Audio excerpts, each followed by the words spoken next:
Hello world! It's Friday, September 25th at 1 o'clock Eastern Time, and this is Higher Ed Special Edition. I'm your host, Ashley Budd, and today we're talking about blogs in higher education. Yes, we're aware that it's 2015 and we're still talking about blogs. The internet is still letting us publish, and we just can't get enough of it, it turns out. Blogging has come a long way since the live journal days when I was entering college.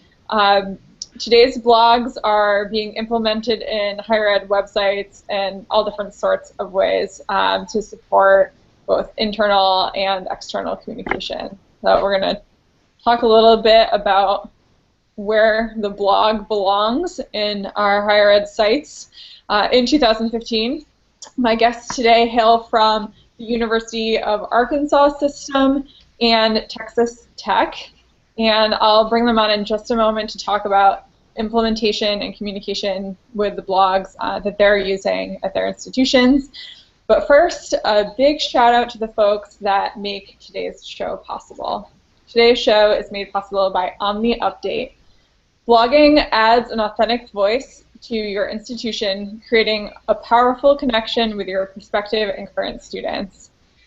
And of course, their parents. We also have those faculty members and our alumni that we can touch with blog communication. And Omni Update knows that. Blogging drives traffic to your website and helps improve SEO.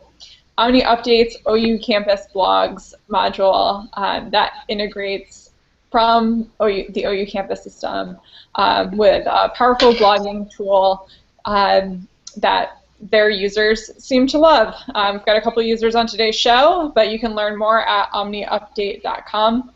Higher Ed Live is produced by M. Stoner, a marketing and communications firm that works with education institutions on branding, strategy, web design, and more. Two never-before-released chapters of M. Stoner's books, Social Works and Follow the Leader, are now available as download audio chapters. Interested to see if you want this content in audio form, so check out the chapters and let us know what you think. We're tweeting out a link where you can download these for free and learn more about the other helpful resources that Stoner offers. Higher Ed Special Edition is part of the Higher Ed Live Network, offering direct access to the best and brightest minds in education. Our live webcasts allow viewers to share knowledge and participate in our discussions around the most important issues in our industry. All episodes of Higher Ed Special Edition are free and accessible in the video archive at higheredlive.com and in podcast format on iTunes. I'm really excited to finally welcome my guest for today's show. Our first guest is Carleen Kelly. Carleen has worked in web development in higher education for over 12 years. As a web professional, Carleen's gained experience in front-end design, usability, and web programming, and currently heads the IT team web at Texas Tech University. She acts as the webmaster for the university, a huge role, and oversees the university's web templates and the web content management system, Omni Update. Our second guest today is Amy Cole. Amy works as the Digital Media Program Director with the University of Arkansas Division of Agriculture Cooperative Extension Service in Little Rock, Arkansas. She's been with the extension since late 2013, and since then she's been working on launching a new responsive website and training over 400 users on how to edit those websites using OU Campus. She teaches users about accessibility, SEO, and writing for the web, and I'm so excited to have both Amy and Carleen on the show today. Welcome, ladies. Thank you for joining me. Thank you for having us. Thank you for having us on. I'm excited. I'm excited too. For those of you who are tuning in and watching along, please don't hesitate to ask questions during the show using the Higher Ed Live hashtag. I'll do my best to keep up with those questions as they come in and ask them. But first, I want to get started with a few questions of my own. And I want to start with Carleen. As webmaster, I'm curious where the blog fits in the website world. that you're managing. So my first question is how you decide that a blog is the right solution for a project that comes up. When someone says, I need to put something on the web, when is the blog the right answer? Well, for Texas Tech, it's a situation where about 10 years ago, we'd started a news site that we wanted to post various stories about different aspects of the university. 10 years ago, WordPress was the great solution, and so we went with that.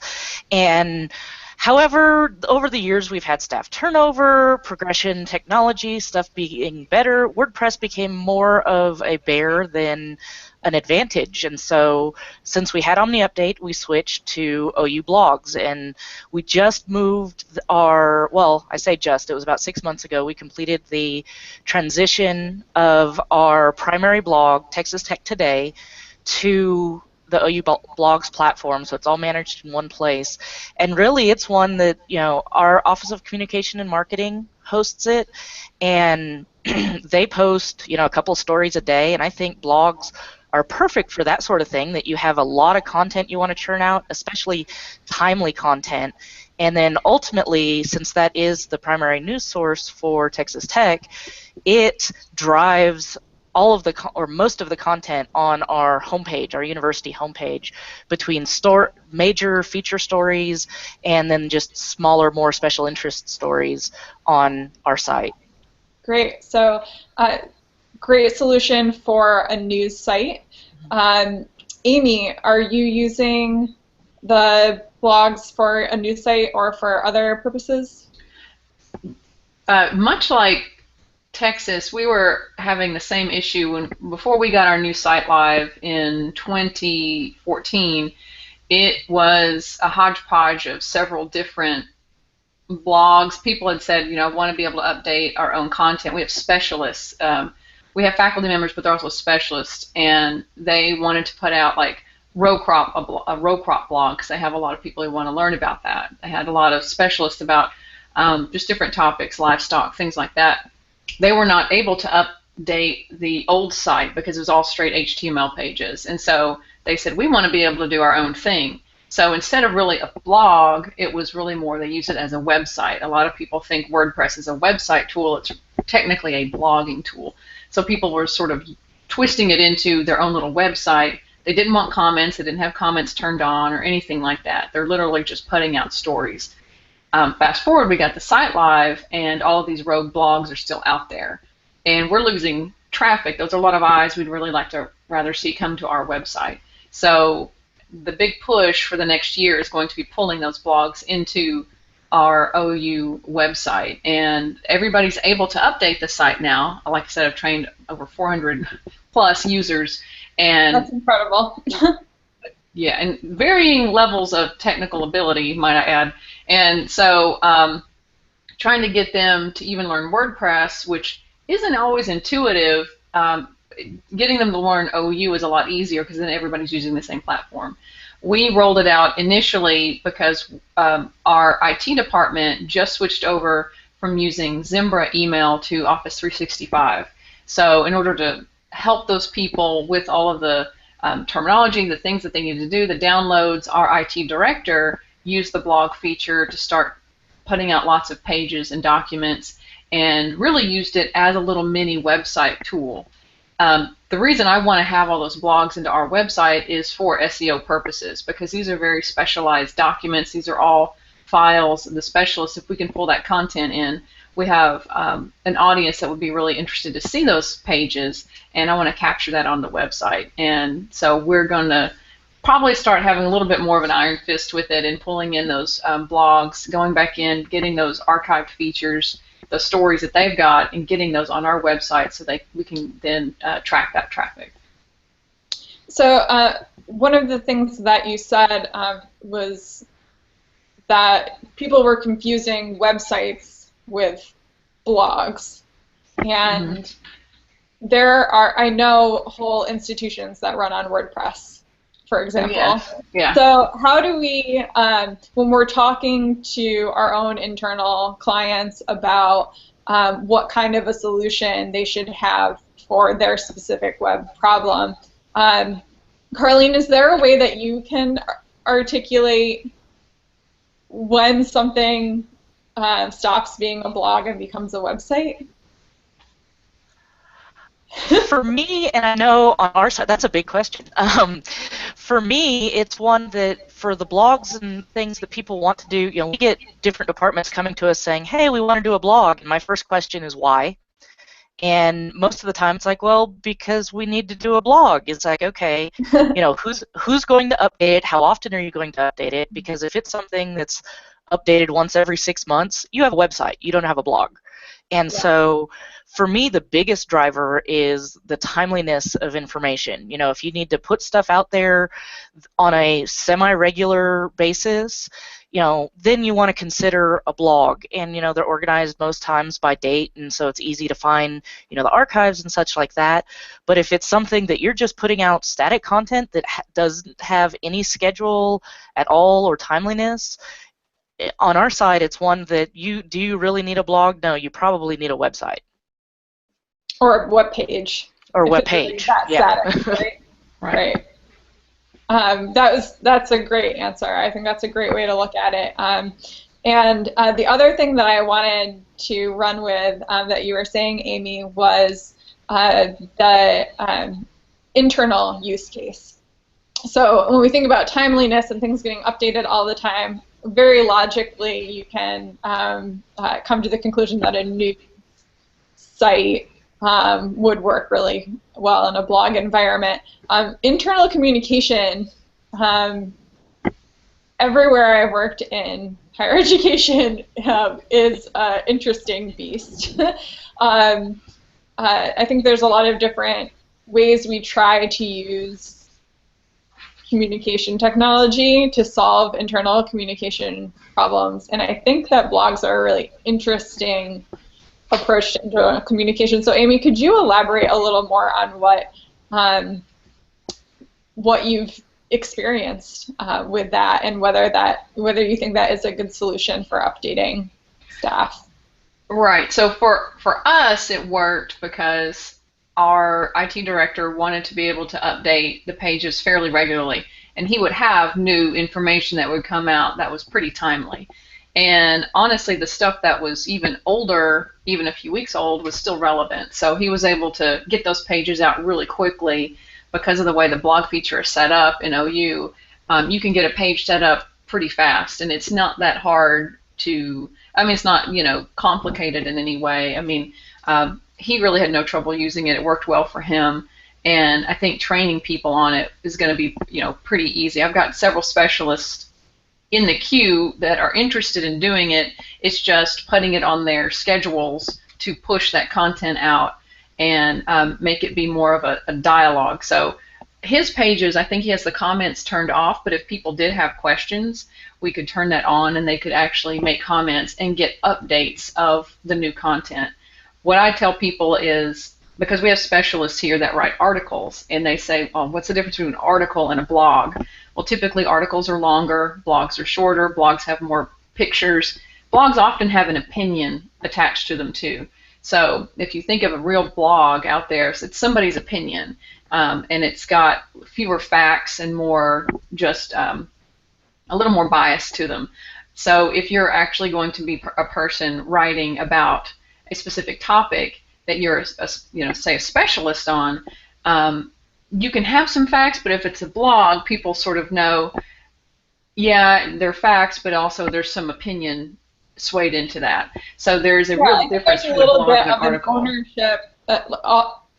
There's an author's ownership to the content on a specialist blog page. So while it's still being branded with your organization or your institution, there's an extra level of personalization, I think, that allows for that freedom of opinion, which should exist in academia.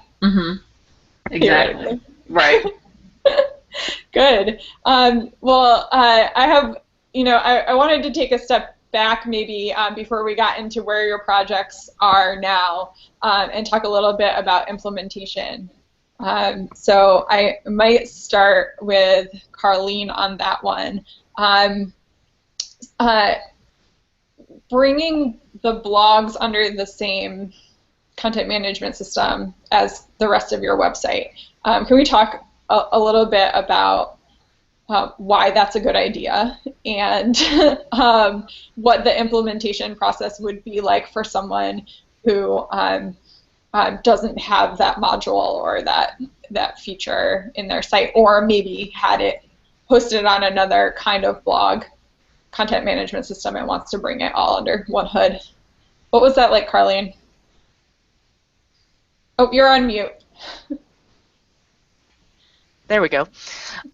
For us, as of right now, we've only migrated our primary blog for the university, and that's really just a time and resources issue because we did that and then they decided we needed to redesign our whole site, so our attention has been elsewhere. But for that implementation, we did work closely with OmniUpdate to get our old content migrated in.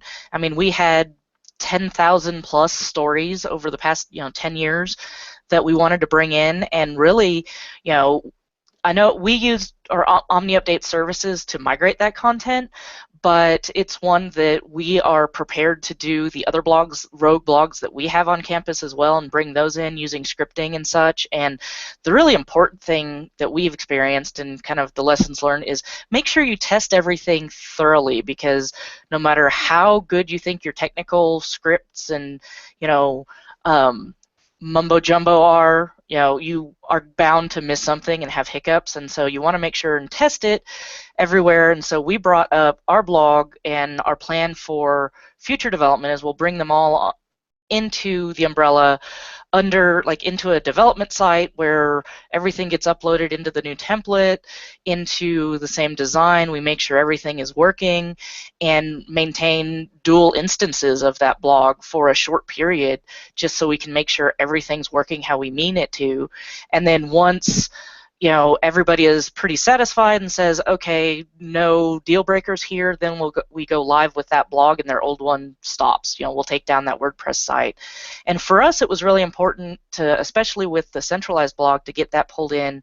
One, because of branding. It had an old template applied that was a custom WordPress theme that the guy who designed it had been gone for 8 years, and so it was kind of band-aided together. And so we wanted to bring it and get it updated design-wise and the branding side of it, and then also just make it so our communications department didn't have to maintain a WordPress server anymore, because they'll be the first to tell you they're not qualified to do that. And so by bringing them into our content management system, into OmniUpdate, it just made it easier because they don't have to worry about the technical side anymore. They can do what they need to do, and that's do the communications and be authors of the articles, rather than having to be authors plus web managers plus editors, web editors on top of that. So that worked for us. Great. Yeah, it sounds like a great solution. At what percentage of your website would you say is under the OmniUpdate CMS?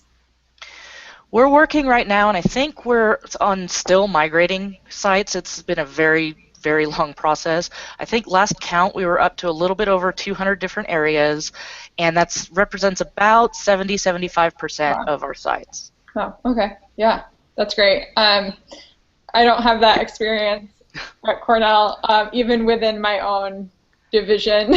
So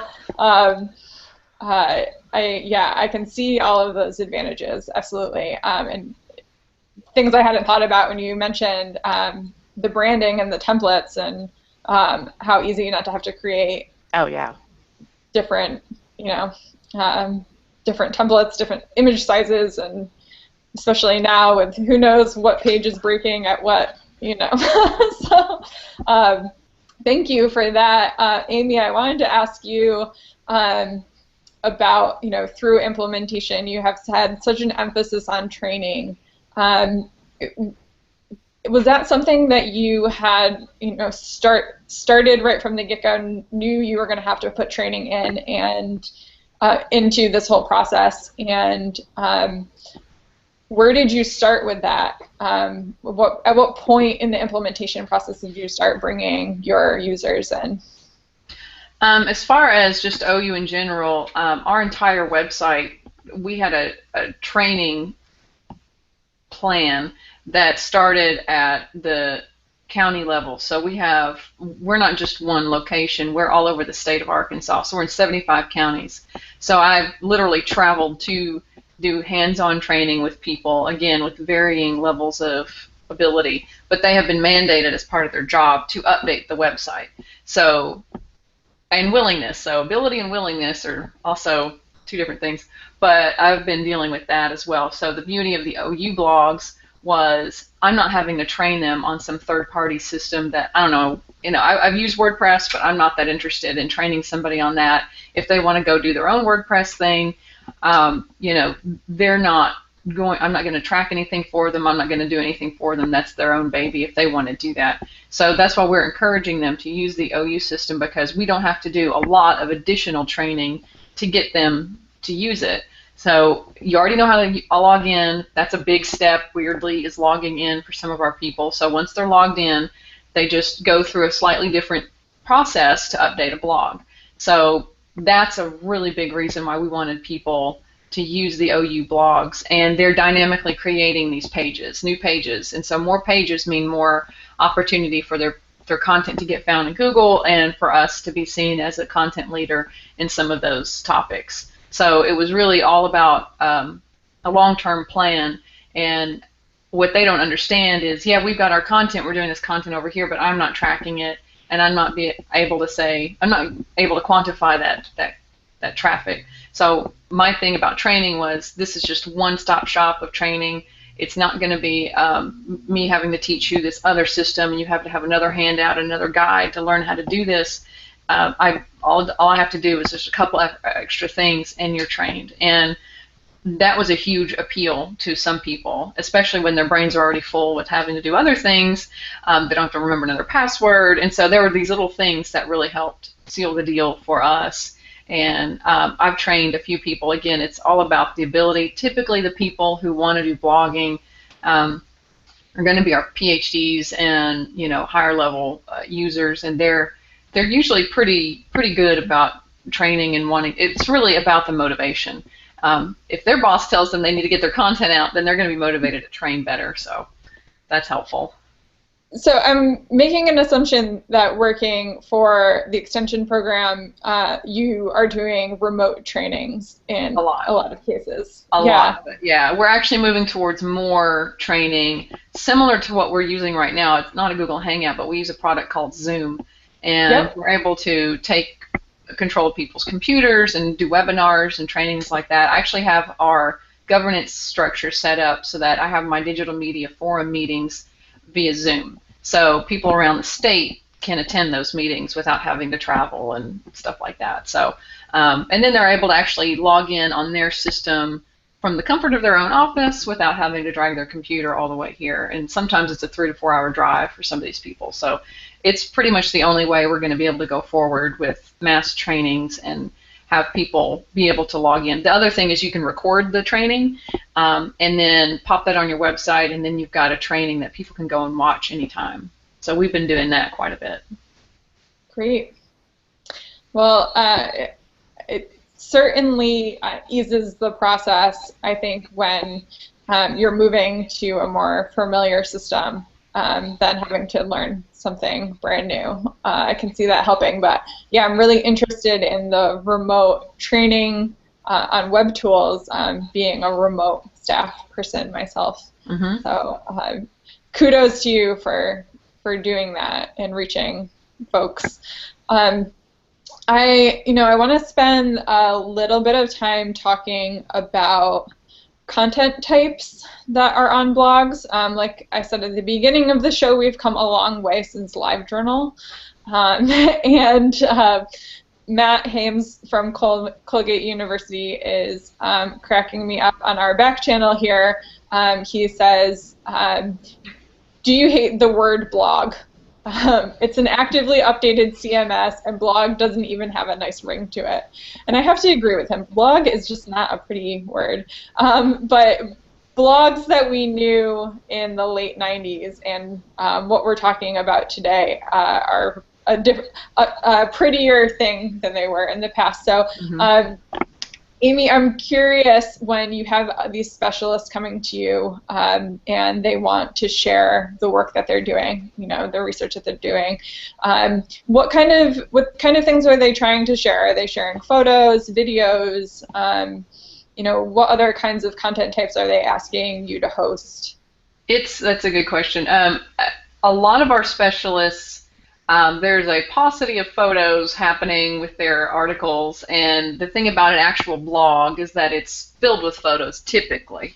So if people expect, if they're coming to an actual blog and you're calling it a blog, like a legitimate blog, then people expect to see photos and videos. We do have one specialist. Her name is Janet Carson, and she is the gardening guru of the state of Arkansas. So she is a state employee, but she is a persona all of her own. She's on TV. She's very much a personality. She has a blog on WordPress, and while it's got some great content, and she updates it literally every day, I guess calling it a visual mess might be not too overstated. It looks not that great. And so the thing about OU blogs is that we can create these snippets within OU that says, this is a 3-image snippet, little captions. We can even we created her 3 different templates. One has a short photo, a short story with a photo. She's got not many photos. And then another one has paragraph photo, and it's laid out really nicely for her, whereas all she has to do is click it and then go grab her images, say off of Flickr or something, and pull them in. So we've got it set up for her so that it's sort of a no-brainer. It's super easy, and that was just some work on our end. She just told us kind of what template she wanted, and our developer went into the system and created her these 3 different templates. So hers, for example, are going to have videos. It's going to have photos, how to prune wisteria. This is a time of year you need to be planting fall things and that kind of thing. So she's very timely in her updating. And so she's in charge of our Master Gardener program. I don't know if everybody has one of those in their state, but we have a Master Gardener program, and so she's got groupies and like all over the state that just listen to her, and she's the queen Master Gardener. And so they come to her for her content. We have other specialists who are a little less out there. I mean, we've got food safety experts that I think she could be blogging specifically about, the salmonella outbreak and how it affects Arkansas and how often statistics come out about Arkansas food safety, and making it sort of a local topic. And so there's topics mostly about farming, science, planting, if there's invasive species happening. So there's a lot of potential for content for our specialists. 4-H, we have a lot of youth development. We've got a Yoga for Kids program through our 4-H office, and so she could be posting videos. I'm encouraging people to do video because it's, video is worth 1,000,000 words, not just 1,000. So if we can get people trained on how to upload video, then that would be great. We just tell them to upload it to YouTube and then post the link into OU. So it's usually going to be more visual heavy is what I'm pushing them for. Well, I appreciate that, you're helping to guide them in their own content strategy by making them think in the different content chunks, and in some cases even making templates that say, keep it short and add a photo, right. Especially when you are working in academia, and publishing isn't something that's foreign to our people. But publishing on the web and writing for the web and trying to make it easy to digest quickly, that's not the same kind of it's right. Other side of end of the spectrum to academic publishing, right? So that is really cool that you're creating templates and kind of forcing them to think that way. Any other weird content types that I missed? Have you been asked to host anything strange, Carlene, on the blogs? We haven't. I mean, we have a lot similar to what Amy had talked about, just as far as the, a lot of images and videos. We haven't set up custom templates for any of the blogs yet, because our writers on Texas Tech Today had already a HTML template that they used offline. And so we just kind of kept with that. But as we expand more, it's something that we're looking to kind of standardize and have those different options, just because it's something that will make the people who don't know what they're doing do it a little better.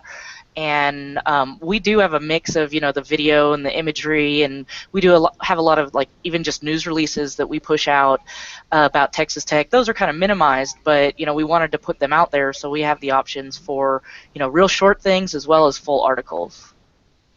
And Carlene, while I have you talking, how much maintenance and overhead time is spent thinking about the blogs in your grand scheme of things? Is there a lot of maintenance?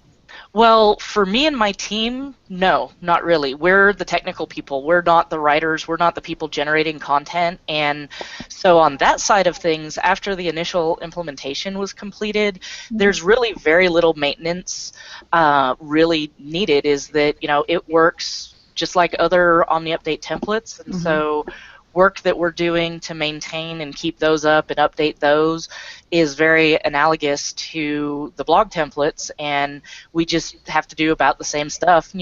As with everything where you get into programming and scripting, is occasional bugs and things pop up and we figure out what's going on, but honestly, it's only a handful of hours even each month at most to keep them going. Now, again, as we start moving back into pulling in our other road blogs, there'll be that big hump of implementation, and then once they're up and running and migrated, then again, they'll be on their own for the content generation. Right. So the maintenance is really in the content. Yes. Maintaining a stream of content. So Amy, any comments on that? How do you keep people motivated to keep their sites up and going after they launch? We just had a meeting about that recently. We have some people who've grabbed the bull by the horns and have just really embraced updating their pages. But out of, say, 75 counties, that might be 10 of them.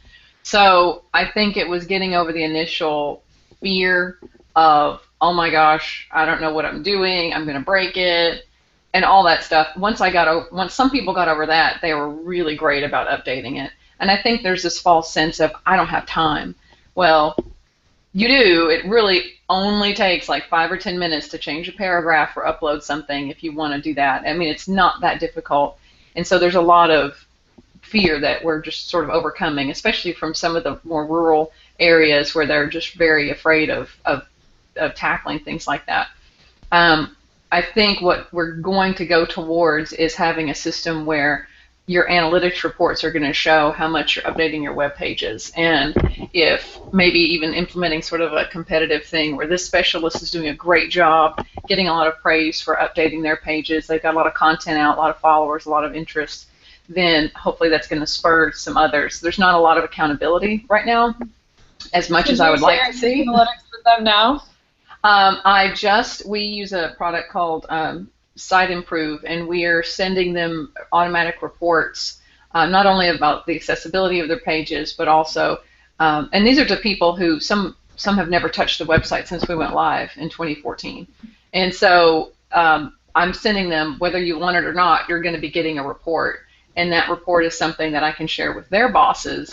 And so it can actually tell you, and I can run NOU specifically, I can do a report that says, this is the last time this page was touched, and it's been over a year. And that really isn't acceptable. And so I think it's, they fly under the radar sometimes because nobody has time to go through all 75 pages of 75 counties. All I can do is say, here are the people who are shining, and they're doing a great job, and feature them a lot on social media and things like that. And some of unfortunately, the bigger counties are the ones that aren't doing as good a job. But I think if they had the blog option, and if they knew that the blog option was an additional burden, it's actually a different additional opportunity. So it's changing the mentality of people from, it's another thing I have to do, to this is a way that I can get my information out there. Instead of putting it in a printed newsletter, I'm putting it now online, and it's going to go a lot further. So it's just sort of a re-education process. Yep. And I think it's great that you're regularly sharing information. I think even just knowing that you have some traction, some visitors, it motivates you to want to keep them up to date. And certainly when you see the numbers go up, that's exciting. Yes. Carlene, are you doing any reporting out of the blogs? We use Google Analytics, and all of our stories are tagged, and those reports go to our communications and marketing office, and they review them. It's one that they set up everything they want to look at, and they're familiar with the Google Analytics, and so they dig in and analyze what all they need to update and change to drive more traffic to our news site. And a lot of that helps that it's featured so prominently all over our homepage. We get a lot of traffic into there, and we have some exciting stuff going on here at Texas Tech, and they, do a great job advertising that and marketing it. No lack of content at any of these institutions, that is for sure. And thinking about the blogs, and I really think being able to articulate the difference between the blog and the other many uses for other kinds of websites and web apps is an important one to be able to articulate to those that really don't understand a lot of times what they're looking at when they're looking on a web page. So glad we covered that. I want to spend our last 5 minutes just getting a chance to talk about what we hope to use these for in the future. If there's any, I know more migration is on both of your tables. One of the things that I'm trying to use blogs for at Cornell is campaign toolkits that need updating throughout the year. So we do a lot of media campaigns and integrated marketing campaigns where different departments will be doing content creation. We have a lot of digital assets that need to be hosted in one place and updated throughout the campaign as new little fun chunks of content are available. And we need to be able to get those out to all of our colleges and units who might want to help us market the campaign in their own way. So thinking about how to come up with almost a template for a marketing toolkit in a blog format is something I'm trying to wrap my head around. If you have seen any examples of toolkits in a blog space, please send them my way. But what else is on your plan for this year with the blogs that you might be able to inspire us with some more projects for our plates that we need? I know for us, it's really just going to be pulling in those older blogs. That's going to be a battle that some of them are very ingrained, and so it's just going to be a matter of encouraging them strongly to move over to our system and telling them all the benefits of it, especially the reporting feature that's going to be very helpful for all of us. It's going to benefit them if their blogs are on our site because they're going to benefit from the traffic back and forth from our site because our site's much bigger than theirs. And so it's just going to be a matter of stepping over into those departments. Some of them get funded. Their blogs are actually underwritten by third parties. And so it's going to be interesting to try to convince them to move over. So we're probably going to have to go in and see if we can set up, RSS feeds of their articles to pull into this other system that's aggregating those other articles. So that's going to be one of the main things we're going to try and have to figure out. I mean, anything can be done. If you want to get it done, you can figure it out. But it's just going to be a matter of our development team digging in there and moving some of those older blogs over and then utilizing the content to increase our traffic because we've got to do that reporting. We also use Google Analytics, and I think the information in there, we have such rudimentary users that it was a little overwhelming for them. So the other reporting that we're doing, we're sort of gathering data in a couple of different places. And so we're tracking downloads and things like that because ultimately we're not selling anything and we don't have a budget of any kind to pay for traffic or to pay for ads or for anything like that. So all of our services are free. And so our main metric is going to be, are we reaching our audience? And who is our audience? It's the state of Arkansas, so it's very broad. And just using the blogs as a tool to get more traffic into our site as our content gets updated. So it's just going to be really, for me, just an education process of the users. I'll be doing my own marketing campaign. Well, I wish you the best of luck, and I am really excited about your gardening person, and you've inspired me to go out to our extensions here in New York State and see if there's a gardening guru I can follow. I'm sure there is, but it's good to know they exist on the internet. Yes. Carlene, what do you got cooking this year? Well, again, our big thing is also finding the resources and time to migrate those other blogs. We're in the fortunate position that most of those other blogs, they're excited. They can't wait to get into OmniUpdate and off of WordPress. But we have a team of 3 staff members that, we've finished up our website redesign. Our next step is our blog template redesign, and once that's done, then we can start going out to those people. But again, it's very limited, as with everybody, higher ed and elsewhere, resources, is always tight, and so.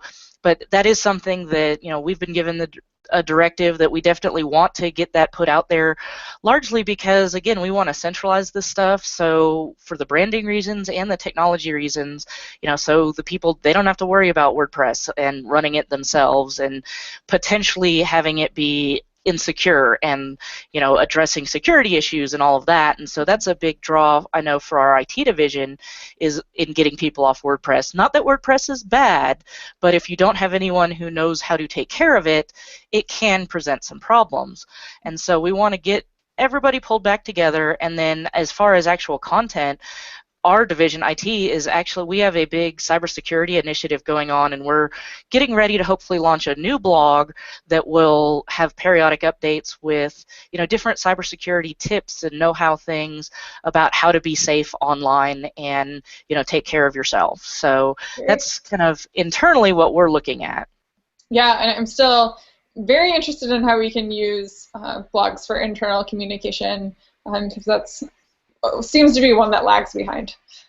We try to serve our audiences first before ourselves. So keep sharing those internal blogs as you publish them. Absolutely. Well, ladies, I want to thank you so much for taking this time with me this afternoon. We had a really good conversation about blogs. Still talking about blogs. We're still going to talk about them. As always, I want to thank my program sponsors, OmniUpdate and mStoner, for making today's show possible. I'm Ashley Budd, and I hope to see you all soon on another episode of Higher Ed Special Edition. Thank you.